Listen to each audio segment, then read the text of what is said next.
different. You're all individuals, you're all got different abilities. I cannot tell you how long it's going to take you to walk down. All I can do is give you an average. Some of you will be quicker, some are slower, but on average, from the top to the bottom, on foot, on the blue trail, expect to be walking for around 10 to 15 minutes to get you from the top to the bottom. If you choose to walk back up again, now you're coming uphill, there's a bit more effort required, so do allow yourself maybe a few extra minutes to make it all the way back to the top. But the blue trail is without doubt the most direct route on foot. Now if you want to try something different today, and you've got to be prepared for the wind, but if you want to, let's say, push yourself a little tiny bit further, well, sometimes I will recommend the red trail. Now if you take me up on this recommendation, if you walk out on the red trail, initially you will be walking away from the Giant's Causeway. You're going to walk out along the top of the cliff, and it's a spectacular walk. It's very safe. You're not putting yourself at risk.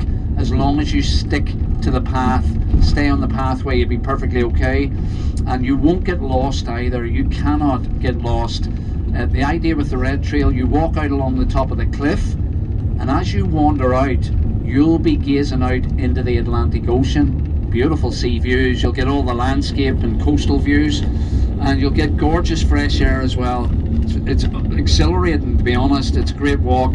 The idea with this red trail, you simply keep walking, keep going until you come to a set of steps. Now when I say a set of steps, there are over 160 steps. They're called the Shepherd Steps. They're fairly narrow, they're fairly steep, but there's a handrail to help you down. And if I thought for a moment that this was tricky, dangerous, or any of that, I would never even mention it. They're not dangerous. As long as you take your time, hold on to the handrail, you'll be perfectly okay. You've got to go from the top of the steps right down to the bottom, and when you get to the bottom, you'll be down at sea level. All you do then is forget about the red trail. That's as far as you go. At the bottom of the steps, simply turn left and come back to your start point on the blue trail. So it's a mixture of both. You head out in the red, you come back in the blue. From the bottom of the steps back to your start point, that will naturally bring you back through the six-sided stone pillars, and you can stop then and climb over them. It is a very rewarding walk, really good. It's a great way to put your time in. But what I've got to make really clear, if you take me up on that recommendation, you walk out in the red and come back in the blue, the walk in itself, and I mean just the walking element, it's going to take you around 45 minutes on average. Again, some will be quicker, some slower, but on average around 45 minutes to complete the loop. From start to finish, around 45 minutes. We're going to be here for close to 2 hours, so you've plenty of time to do it, but just be prepared. It is a fairly substantial walk. I think you'll love it today, I think so. Now, you might also be sitting behind me right now. You might be rolling your eyes a little bit. Yeah, you might be rolling your eyes a little bit, thinking, my goodness, are we going to have to walk everywhere on this tour? Well, the good news is, and the answer to that question is no. When we get to the Giant's Causeway, if you want to go and see the six-sided pillars, but you're not interested in any walking trails, maybe it's just not your thing, you don't have to walk. When we get there, the National Trust who look after the place, well, they have set up a small shuttle bus service. The bus takes on exactly the same route as the blue trail. You would join the driver at the top of the hill. He'll take you all the way to the bottom. You step out at the bottom, get your photographs, do your thing, and when you're ready, get back on the bus. He'll bring you back up the hill again. You don't have to walk. Now, the bus is available for everyone. There are no restrictions in who can use it. Whoever wants to use it can use it, which means it can get busy. Alright, so be prepared for that. It can get busy, and it's not a free service. You do have to pay for the bus. You pay the driver directly on board, and it's not expensive. It's just £1 in each direction. You don't have to use it in both directions. You might want to walk down and get the bus back. You could do that in the blue trail. Even if you take on the red trail, if you walk out along the top of the cliff, You're going to make your way down all those crazy shepherd steps. You'll get to that point where you're at the six-sided pillars, and if that's all the walking you want to do, get on the bus. The driver will complete the loop. He'll bring you back up the hill as well. Yeah, it's £1 in each direction. They will take the equivalent in euro, even euro coins as far as I know, but if you don't have any local currency, they will accept your card payments as well on the bus, so use your credit or debit card, it's there for you. Now when you do get back to the top, once you're back up there, and if you do have a little bit of time left on your hands, remember you've got the small pub. You could go in and have a drink. You've got the hotel if you're not into pubs. The hotel's like any other hotel in the world. They also have this interpretive visitor centre. Now, with the visitor centre, it's slightly different. You've got to be a tiny bit cautious. The visitor centre is the biggest of all three of the buildings.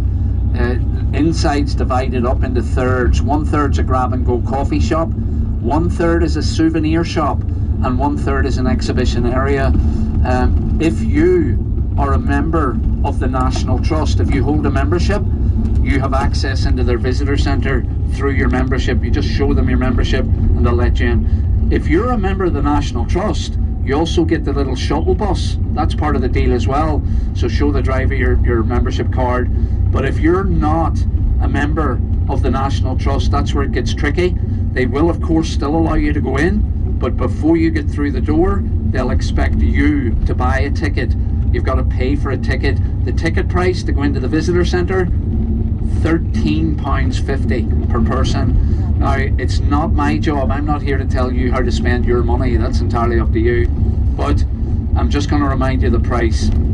£13.50.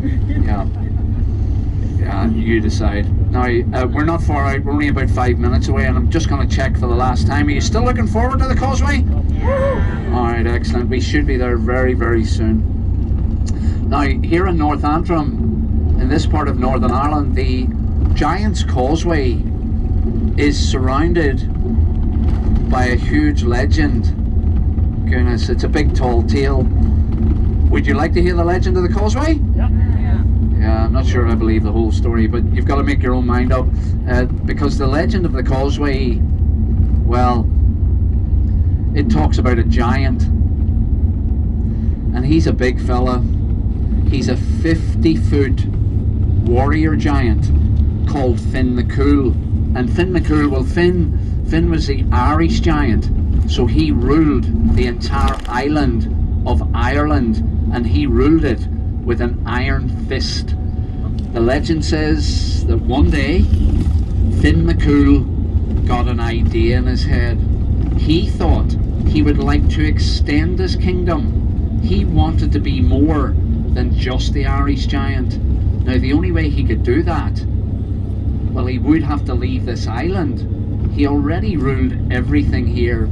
The idea that Finn McCool came up with, he thought he was being very clever. He thought, I'll just go to Scotland. It's not far away. I'll go over to Scotland. I'll take over Scotland, and I'll become the Scottish giant as well as the Irish giant. And that was a fabulous idea from Finn McCool. Unfortunately for Finn, he had a problem. In fact, he had a huge problem. He couldn't swim. He had never ever learned how to swim, and to get to Scotland, he had to cross the water. Now, that was a setback. He had to think about it. Eventually though, Finn McCool realised that all the building material he would ever need to get to Scotland, all of that building material was already here. Everything he needed was right underneath his feet. He had all the six-sided stone pillars, and he had thousands and thousands of them. So he quickly set to work. He plucked those pillars from the earth. He planted them into the ocean floor. He set them side by side, tied them together, locked them in, and he made them stretch all the way to Scotland. Finn McCool built himself a stone walkway to get to Scotland, and he called that stone walkway the Giant's Causeway. He simply walked across. He was very pleased with himself. But almost as soon as Finn made it onto Scottish soil, well, that's when he got the shock of his life. And he got the shock of his life because he didn't realise Scotland already had a giant. They had their own giant. The Scottish giant was called Benandonner.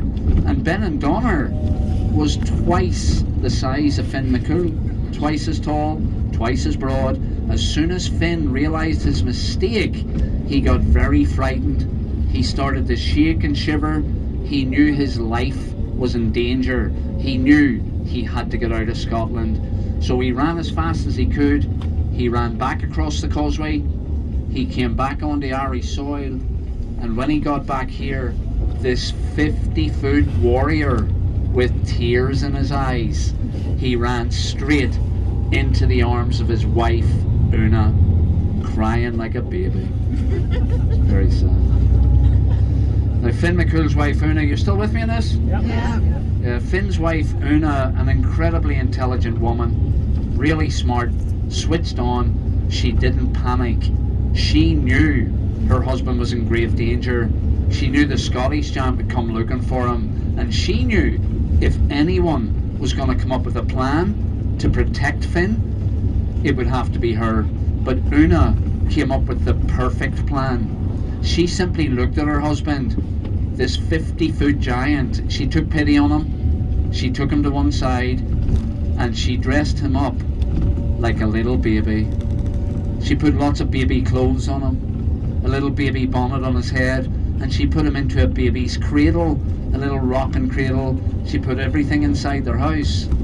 She told Finn McCool not to make a sound. He had to be very, very quiet. And the plan was fantastic, because when word reached Benandonner, the Scottish giant, that this cheeky Irish giant had dared come over to Scotland, well, Benandonner flew into a rage. He got angry, and as predicted, he vowed to come over and challenge the Irish giant. So Benandonner left Scotland. He crossed the causeway that Finn McCool had made. He came on the Irish soil, and he searched the entire island until he found Finn McCool's house. Now, when he found Finn's house, he didn't stop there. He simply broke the door down. He burst inside the house. But when he got inside, when he got inside Finn McCool's house, well, that's when Benandonner got the shock of his life, because the first thing he noticed was the tiny cradle. Inside that cradle, these massive eyes looking right back at him, big arms hanging over the side, big hairy legs hanging out the end. Well, Benandonner looked at that and he thought, wow, if that's the size of the baby, I don't want to meet the father. And he ran as fast as he could. He ran out of Finn's house all the way back to Scotland. And on the way back to Scotland, legend tells us that Benandonner ripped the causeway out of the ocean. He broke it up. He tore it apart. He didn't want the Irish giant following. And as a result, in the end, well, the two giants, they never met. They never fought. That's the legend of the Giant's Causeway. The end. Yeah, Big Finn, thanks very much. Big Finn McCool, never the same after that. Years of therapy.